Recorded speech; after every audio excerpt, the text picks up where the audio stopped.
102 काम 15 ते 16 वर्षापासून कार्यरत आहे. अतिशय कमी पगारामध्ये आम्हाला इथे राबवलं जातं आणि तेही 24-24 तास. कोविड काळामध्ये सर्व लोक घरी झोपले असताना आम्ही वाहन चालकांनी रस्त्यावर येऊन आणि आमच्या जीवाची, आमच्या कुटुंबाच्या जीवाची पर्वा न करता अतिशय एकदम म्हणजे कठीण परिस्थितीमध्ये काम केलेलं आहे. पालघर जिल्ह्यातले 102 रुग्णवाहिका चालकांचं आंदोलन सुरू आहे. 35 ते 40 डिग्री सेल्सिअस तापमान आहे. एवढ्या नंतर त्या उन्हात हे आंदोलक रस्त्यावर आले आणि आज जागतिक कुटुंब दिन असल्यामुळे या अँब्युलन्स चालकांचं कुटुंबही रस्त्यावर आलेलं आहे. कुठेतरी लाभ भेटेल का किंवा आमच्यावर अन्याय झाला तर दूर होईल काय, हीच आमची प्रशासनाला. माझं नाव योगेश बबन पाटील. हे मुक्काम नावचे प्राथमिक आरोग्य केंद्र मासवण येथे रुग्णवाहिका चालक 102 काम 15 ते 16 वर्षापासून कार्यरत आहे. अतिशय कमी पगारामध्ये आम्हाला इथे राबवलं जातं आणि तेही 24-24 तास. कोविड काळामध्ये सर्व लोक घरी झोपले असताना आम्ही वाहन चालकांनी रस्त्यावर येऊन आणि आमच्या जीवाची, आमच्या कुटुंबाच्या जीवाची पर्वा न करता अतिशय एकदम म्हणजे कठीण परिस्थितीमध्ये काम केलेलं आहे. आणि या कामाचा तर सोडा, आम्ही गरोदर माता आणि टीबी पेशंट असो, ते लस आणणे, लस सोडणे, पोलिओ अशी भयानक म्हणजे भरपूर पुष्कळ कामं करतो. आणि अशी कामं करत असताना दिवसभर थकलेला असतो. पुन्हा रात्री तीच कामं 102च्या कॉलवर. आता तर असं सांगितलेलं आहे की परवा मला कॉल आला आणि सांगितलं की आता 102ला पहिलं प्राधान्य आणि नंतर 108ला. आणि 108च्या गाडीवर 3 ड्रायव्हर असताना मग 102च्या ड्रायव्हरनेच 24 तास काम कसं करावं. आणि ह्याच्यामुळे आता तुम्ही जरी समोर बघत असतील तर माझे डोळे बघा कसे, 24 तास काम करून दिवसा 4 पेशंट, रात्री 4 पेशंट कसं काम करणार. ह्यामुळे अतिशय म्हणजे खराब परिस्थितीमध्ये काम करत असताना घरच्या मुलांना वेळ देता येत नाही, बायकोला वेळ देता येत नाही. मग अशा परिस्थितीत माझ्या वाहन चालक बंधूंनी कसं काम करावं. शासनाने आमची दखल घ्यावी. आमच्या प्रमुख मागण्या की आमची 8 तास ड्युटी करावी, आमचं समायोजन शासन सेवेत करावे, आमच्या 15 वर्षाच्या सेवेची त्यांनी काळजी करावी. आणि शासनात या केल्या बाकी लोक काम करतात, आता वाहन चालक हा स्वतःचा जीव धोक्यात टाकून काम करत असतो आणि समोरच्या माणसांची पर्वा, आतल्या पेशंटच्या, त्याच्या जेव्हा गाडीमध्ये रुग्ण असतो तेव्हा त्याचा जीव एकदम धोक्यात असतो. कारण की त्याला त्याचे हृदयाचे ठोके वाढलेले असतात. कारण की त्या माणसाचा जीव वाचवणे हा एकच ध्येय त्याच्याकडे असतो. आणि अशा परिस्थितीत आम्ही काम करत असताना शासन आमचं थोडीही दखल घेत नाही. आम्हाला आता जेव्हा मोर्चा आणला आम्हाला एकदम लखलखत्या उन्हामध्ये बसवलं गेलं. पुन्हा कोणी अधिकारी इकडे भेटीला आले नाही. म्हणजे आम्ही शासनाची सेवा, देशाची सेवा करतो.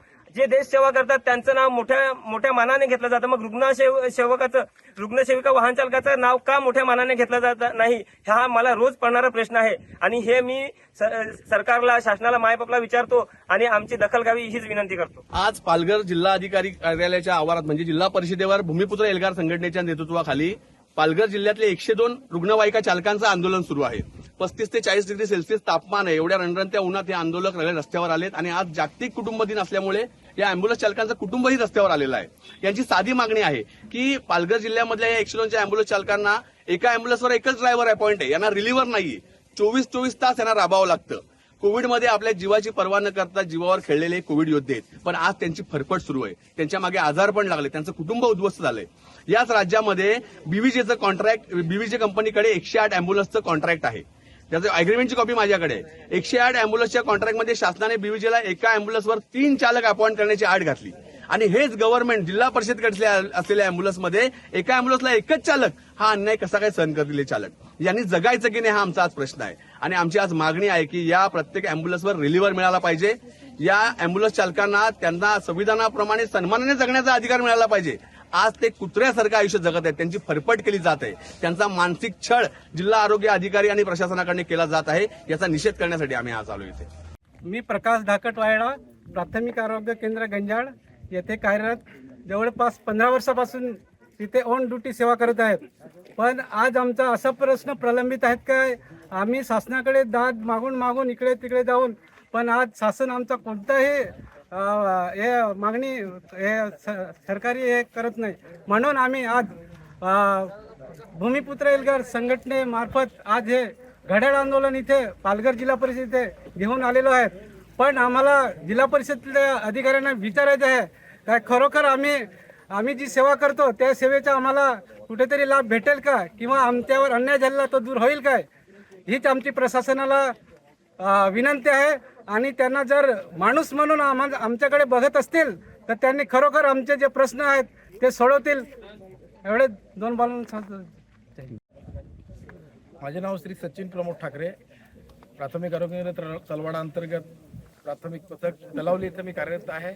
102 रुग्णवाहिका रुग्णांची सेवा करत असताना आमच्या ड्युटीचे निश्चित तास नाही. आम्हाला 24 तास राबावं लागतं आणि आम्हाला हा कायदा काहीच नव्हता. फक्त आम्हाला आरोग्य विभाग माहित होता 24/7. तो 24/7 म्हणजे काय, तर हा 24/7 आम्हाला जेव्हा कामगार कायदा आम्हाला भूमिपुत्र एल्गार संघटनेचे आमचे अध्यक्ष सर्वेसर्वा प्रमोद भाऊ यांनी आम्हाला हा कायदा शिकवला का 24/7 ही सेवा आहे, परंतु प्रत्यक्ष कामाची ड्युटी तुमची 8 तासच आहे. किंवा 108 ड्युटी जी गाडी आहे ॲम्ब्युलन्स त्या 108ला 3 ड्रायव्हर आहेत, म्हणजे 8 त्रिक 24.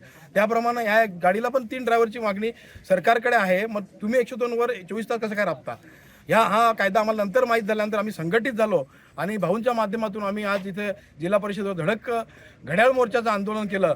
पण घड्याळ मोर्चाचं आंदोलन केल्यानंतर इथले स्थानिक जिल्हा आरोग्य अधिकारी आणि मुख्य कार्यकारी यांना पत्र देऊन सुद्धा आणि सदर मोर्चाच्या पत्राचं मान्य जिल्हा अधिकारी मॅडम यांनी सूचना देऊन सुद्धा त्यांनी जाणून बुजून दुर्लक्ष करून त्या आपल्या कार्यालयापासून लांब राहिले आहेत. आम्ही या कार्यालयाचा म्हणजे निषेध करतो, कारण त्यांनी आम्हाला परावृत्त केलेलं आहे आणि आम्हाला सतत वेगळी वागणूक दिलेली आहे. आमच्यात काही वाहन चालकांना कामावरून काढण्याची धमकी देत आहेत.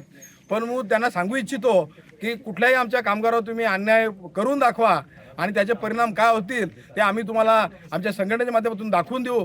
एवढं मी आज बोलतो आणि माझे 2 शब्द संपवतो. जय हिंद, जय महाराष्ट्र, जय भूमिपुत्र एल्गार संघटना.